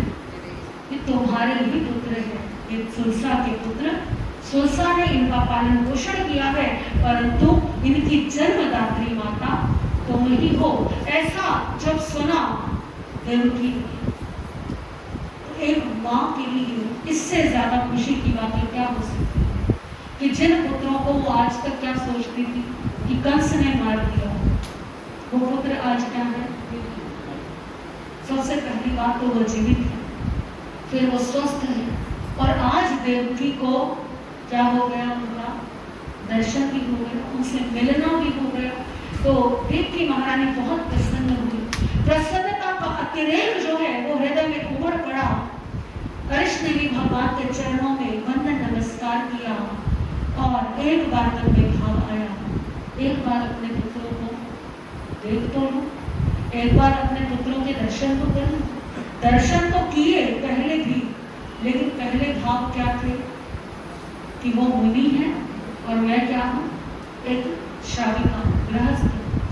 अब भाव क्या है कि वो क्या है? मेरे बदल जाते हैं ना भाव। आप किसी व्यक्ति से मिले, आपको उनका व्यवहार अच्छा लगे, आपके मन में राग स्नेह उत्पन्न हो थोड़ा सा, फिर कुछ देर बाद आपको पता लगे कि उनसे तो आपका रक्त संबंध है, तो भाव क्या होंगे? और ज्यादा प्रगाढ़ हो जाएंगे। तो देवकी भी बहुत अधिक प्रसन्न हुई और अपने उन 6 पुत्रों को देखने के लिए वो कहाँ आ गई? जहाँ मुनिराज थे वहां आ गई और 6 मुनिराजों को वो देखने लगी, अपलक दृष्टि से निहारने लगी, क्योंकि आज जीवन में क्या मिला है? ये अवसर मिला है। देवकी की आंखों से क्या है? अश्रु बहने लगे, आनंद के अश्रु, प्रसन्नता के अश्रु कि मेरे बच्चे क्या है? जीवित है। देवकी की प्रसन्नता इतनी ज्यादा थी, कहते हैं ना कि प्रसन्नता में व्यक्ति फूल जाता है, तो देवकी का रोम पुलकित हुआ। जो आभूषण पहने हुए थे शरीर पर, ऐसा महसूस होने लगा ये आभूषण क्या हो गए हैं? तंग हो गए, टाइट हो गए।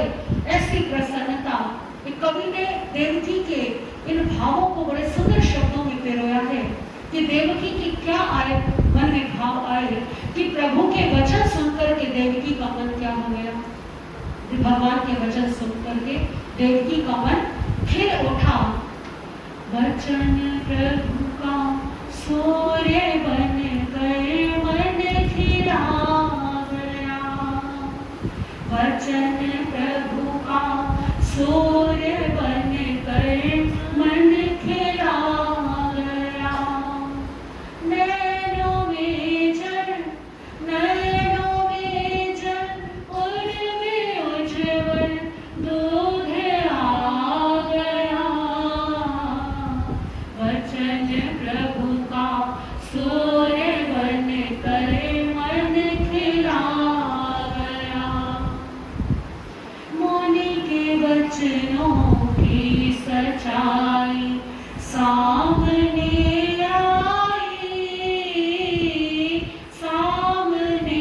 आई।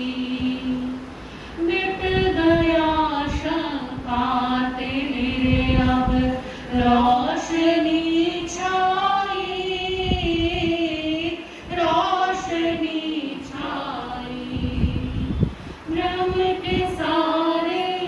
भ्रम के सारे हटा पर्दे सब दिखा गया।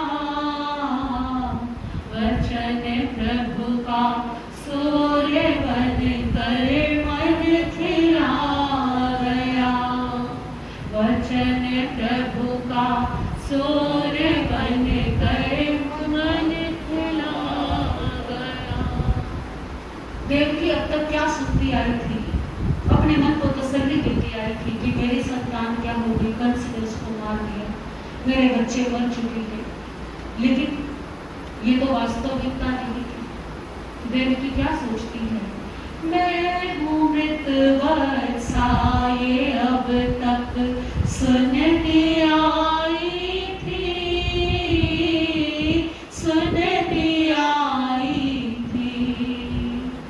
सहा जिस पीड़ा को पल पल वो पराई थी।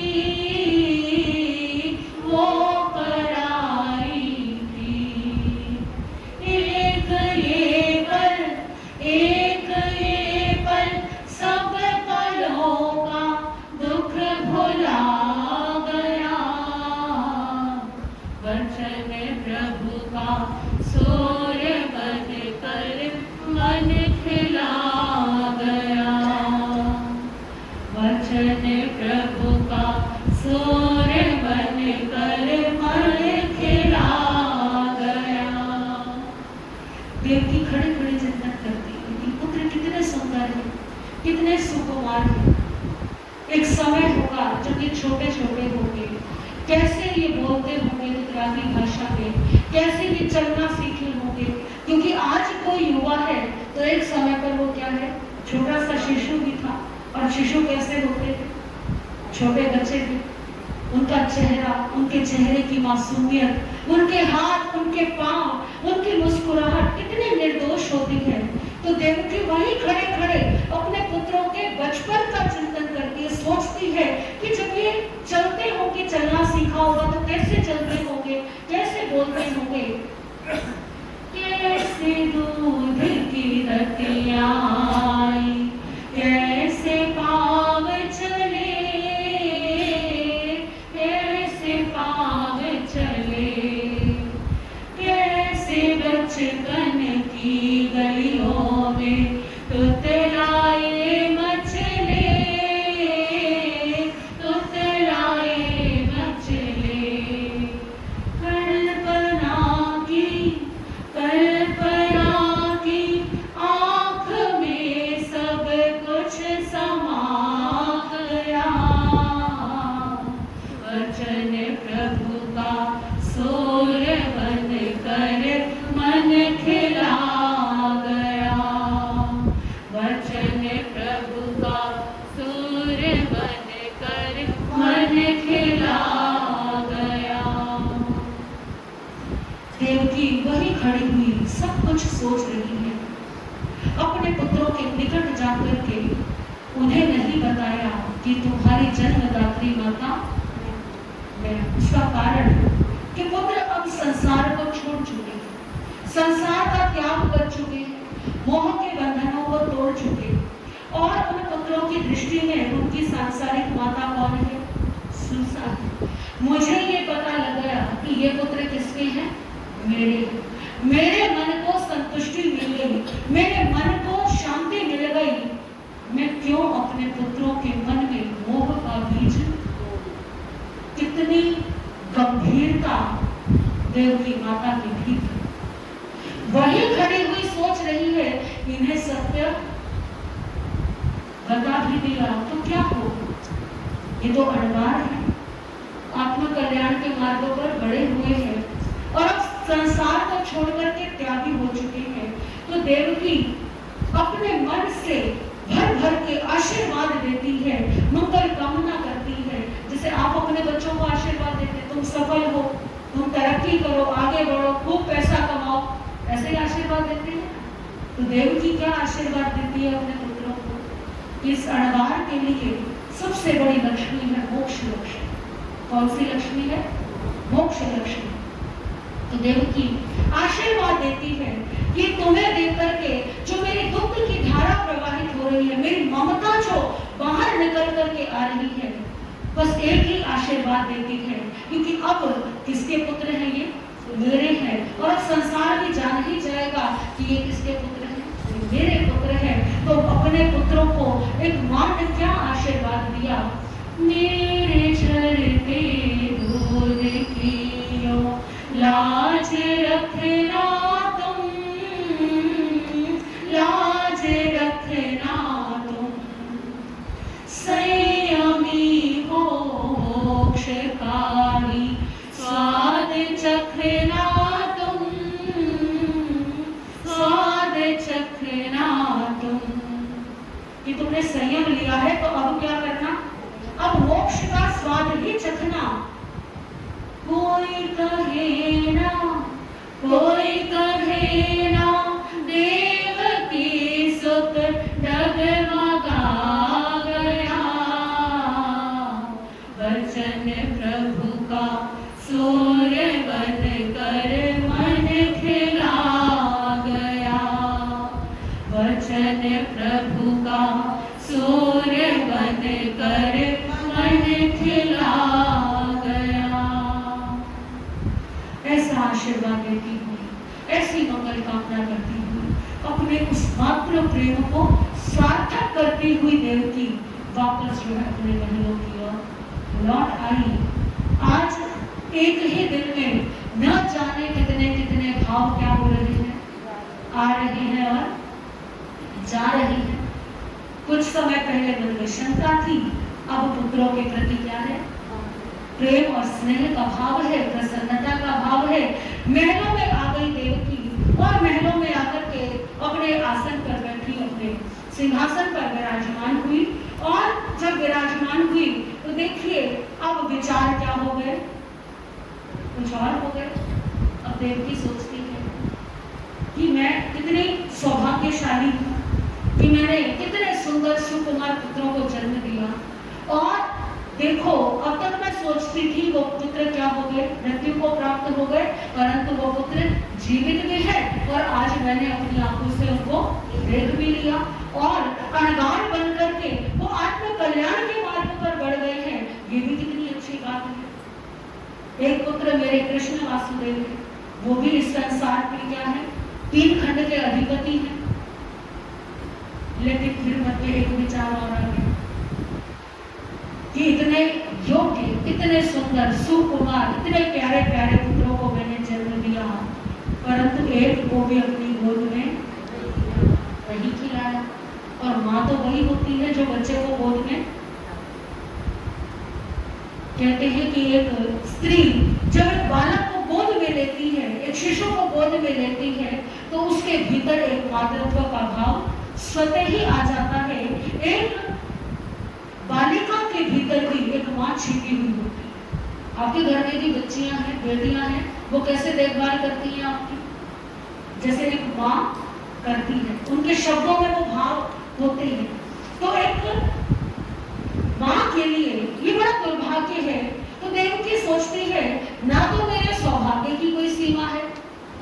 मेरे दुर्भाग्य की, क्योंकि दुर्भाग्य ये है कि एक भी बालक को मैंने गोद में नहीं खिलाया। और जो कृष्ण वासुदेव हैं वो भी क्या करते हैं, इतने व्यस्त रहते हैं कि 6-6 महीने में एक बार मेरे पास आते हैं।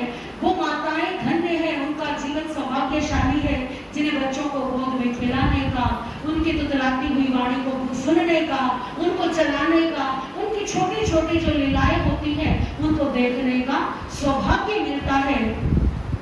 मुझे तो वो सौभाग्य नहीं मिला, क्योंकि 6 पुत्रों को तो किसने गोद में खिलाया, सुरसा ने, और कृष्ण को किसने खिलाया, यशोदा को सौभाग्य मिल गया। मैं तो क्या रह गई, ऐसा विचार करती हुई ध्यान मन में आने लगा।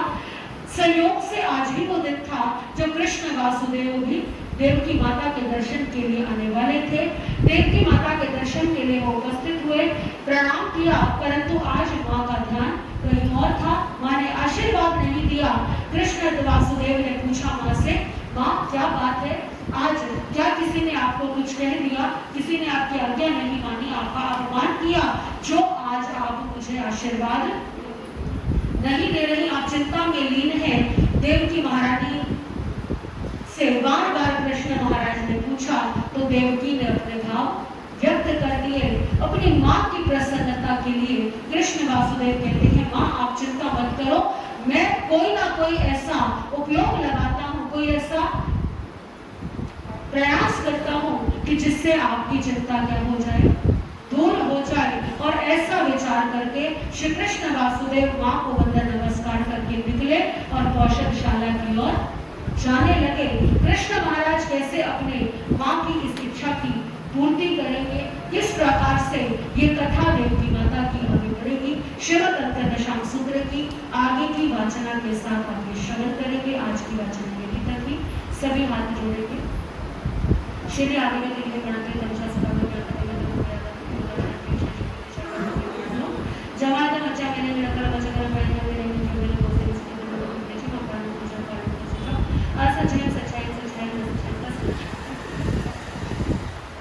तस्मिच्छामि सभी बोलेंगे तस्मिच्छामि प्रभु की वाणी में कोई शब्द नहीं कहा गया हो, किसी शब्द की विपरीत प्रलोभना की हुई हो, किसी शब्द को बड़ा या छोटा कहा गया हो तो बारंबार पूछा। सभी प्रेम और श्रद्धा के भावों से कुछ करते हैं। महावीर की वाणी से, महावीर की वाणी से जिसको प्यार हो गया, संसार सागर से वही है पार हो गया। गुरुदेवों की वाणी से जिसको प्यार हो गया, संसार सागर से वही है पार हो गया, संसार सागर से वही है पार हो गया। पर्युषण महापर्व आपके समक्ष गतिमान है। आज पर्युषण महापर्व का दूसरा दिन।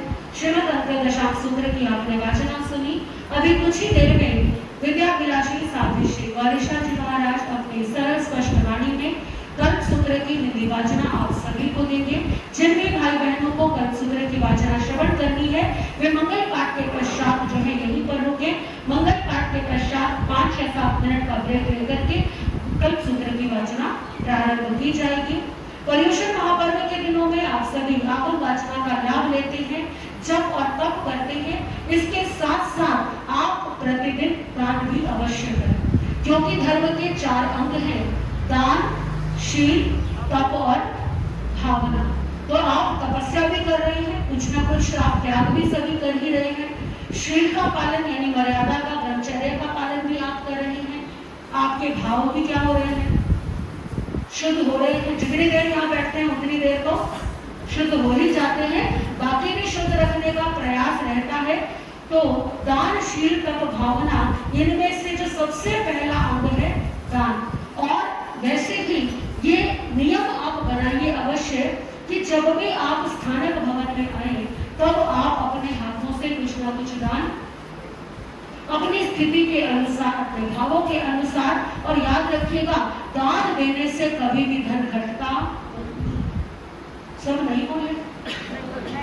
दान देने से धन घटता नहीं है, अपितु जो हम देते हैं वो कई गुना होकर के लौट करके आता है। तो आप, क्योंकि देखिए स्थानक भवन आप ही के दान से इसके सभी कार्य संपन्न होते हैं। जिस प्रकार से जीवन में हम और सारे तप इत्यादि करते हैं, तो दान का भी बहुत महत्व है। और आगम की वाचना जब श्रवण करें, धर्म आराधन करें, कोई तप करें, तब विशेष रूप से उस समय हमें अवश्य ध्यान करना चाहिए। तो पर्युषण महापर्व के इन दिनों में इस बात का ध्यान रखें। ये ना सोचे कि अरे हम तो स्थानक का बैग उठा करके ले आए, आज तो हम कुछ, अगर आज नहीं लाए तो कल से ध्यान रखें कि प्रतिदिन का जो है यही एक नियम है, ताकि आपके हाथों से दान भी होता रहे। हम जब मार्केट जाते हैं, बच्चों के लिए कुछ खरीदते हैं, कितना कितना खर्चा तो कर देते हैं ना ऐसे ही। और एक जन्मदिन मनाते हैं जब, पार्टी करते हैं जब, और भारतीय तो इस मामले में सबसे ज्यादा आगे हैं। जब शादियां करते हैं तो अपनी कमाई का कितना बड़ा हिस्सा क्या करते हैं, तो शादियों में खर्च करते हैं। तो जब हम इतना खर्चा करते हैं तो दान भी हमें उसी अनुपात में करना चाहिए। ऐसा नहीं कि दान करने के टाइम देखें जेब में सबसे छोटा वाला नोट कौन सा, ऐसा ही होता है ना, देखते हैं कहीं ना कहीं, ऐसा नहीं। मन के भाव उज्जवल बनाइए, मन के भाव ऊंचे रखिए, भाव ऊंचे रख करके आप जो भी दान करेंगे उससे एक धर्म स्थान का सहयोग होता है। जो भी दान है वो साधु साध्वी जी महाराज के और धर्म की व्यवस्था बनाने में जो है प्रयोग होता है। तो दान अवश्य करें। तो प्रतिदिन दान पात्र में कुछ न कुछ दान करके जाए। जिनकी तपस्या चल रही है, जिनके आज एकासन है, वो एकासन तक का प्रत्याख्यान ले लें, खड़े होकर के प्रत्याख्यान ले लें। त्याग से तपस्या करने वालों को आयंबिल की तपस्या, किसी का आयंबिल हो, उपवास,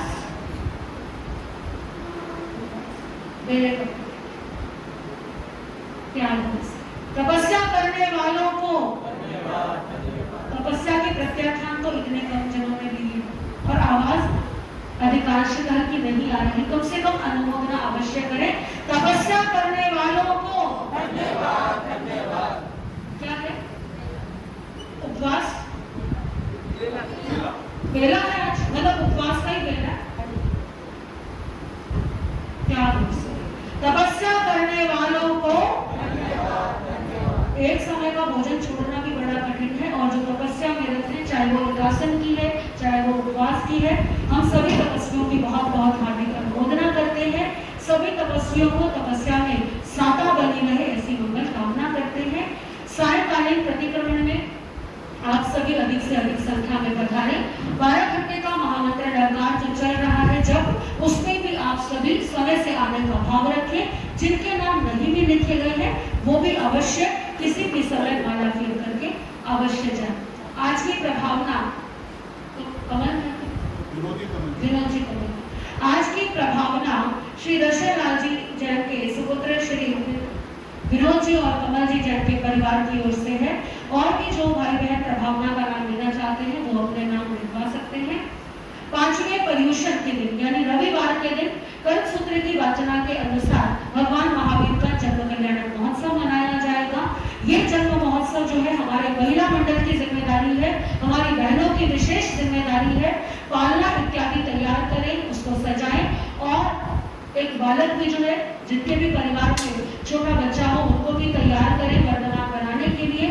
जिनके यहाँ छोटे बच्चे हैं उनको वर्धमान बना करके लाएं। अपने भजन, अपने जो गीतिकाएं हैं उनकी तैयारी करें, ताकि भगवान महावीर का जन्म कल्याण पूरे श्रद्धा और भक्ति के साथ में मनाया जा सके। 27 तारीख को संवत्सरी महापर्व है। आप सभी अधिक से अधिक संख्या में पोषण करने का भाव बनाइए 27 तारीख के लिए। 31 अगस्त को उत्तर भारत सिंगली उग्रवर्ती महासाध्वी श्री पवन कुमारी जी महाराज का पावन पुण्य स्मृति दिवस मनाया जाएगा, जिसके अंतर्गत 29 तारीख को महामंत्र डंकार का जाप होगा 12 घंटे का। 30 तारीख को शनिवार को एकादश तक की आराधना और अन्नदान दिवस के रूप में मनाया जाएगा। और 31 तारीख को 65वां स्तोत्र का जोड़े सहित जाप होगा। तो आप सभी प्रवचन के पश्चात जो है वो जोड़ों में अपने नाम लिखवाना प्रारंभ करें। 108 जोड़े से ये जाप होगा। इससे ज्यादा भी हो जाते हैं वैसे तो, लेकिन हमारी भावना रहती है कि कम से कम 108 जोड़े तो अवश्य हो, क्योंकि 108 की संख्या बहुत ही शुभ होती है। 65वां स्तोत्र का जाप सभी श्रद्धा और भक्ति के साथ करेंगे। और कोई सूचना? राकेश जी भाव रखते हैं। इस प्रकार से सर्वप्रथम जो है महासती जी पवन कुमारी जी महाराज, चंद्र जी महाराज का धन्यवाद करूँगा मैं कि आपने अपनी जो है गुणवान पवित्र प्रभाकर और जो अंतर्दृष्टि वाचना इतनी सुंदर भावों से करती हैं कि मैं तो देख रहा था कि कुछ महिलाओं के मन में जो है जब 6 अंगारों का वर्णन किया जा रहा था, मन भावुक हो गए थे।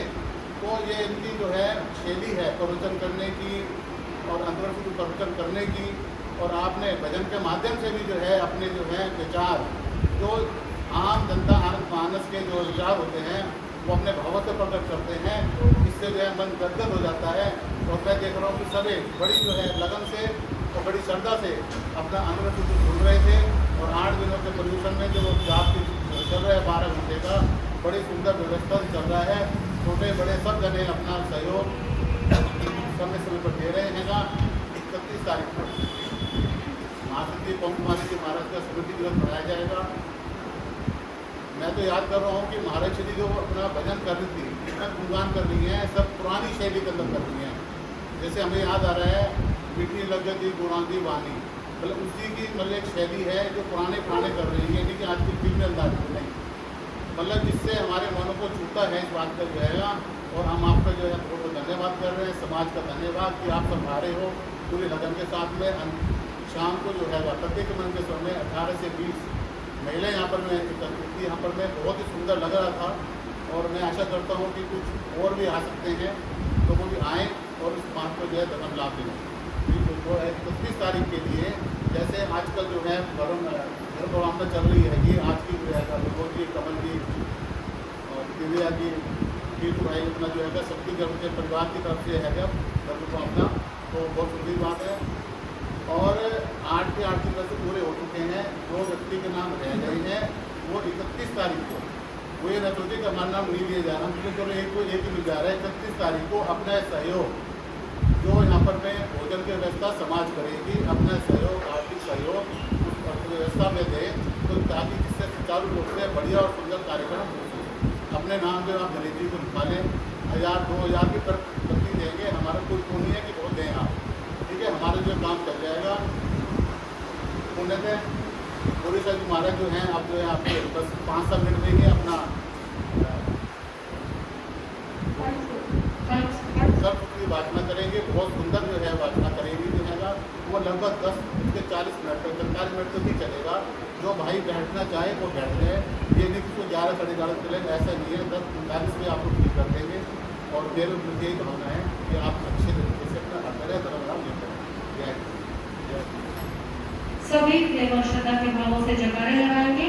बोले भगवान महावीर स्वामी की, आचार्य भगवंतों की, वर्तमान आचार्य सम्राट पूज्य डॉक्टर शिष्य मुनि जी महाराज की, अर्धशताब्दी पूज्य गुरुदेव श्री त्रिलोकचंद्र जी महाराज की, उपाध्याय प्रवर पूज्य गुरुदेव पंडित रत्न श्री हेमचंद्र जी महाराज की, जैन शासन ज्योति मास्ति श्री पदम श्री जी महाराज की, उत्तर भारत से गिरियो प्रवर्ती मास्ति श्री पवन कुमारी जी महाराज की, भोतवसिनी मास्ति श्री प्रमिला जी महाराज की, आगम ज्ञाता महासाध्वी श्री सत्यवती जी महाराज की, वो प्रवर्ती पूजा गुरुवर्य महासाध्वी श्री जितेंद्र कुमारी जी महाराज की, संसार के सभी साधु संतों की, जैन धर्म की, आज के आनंद की, तपस्या करने वालों की, सभी आपस में एक दूसरे को जय जयंती करेंगे।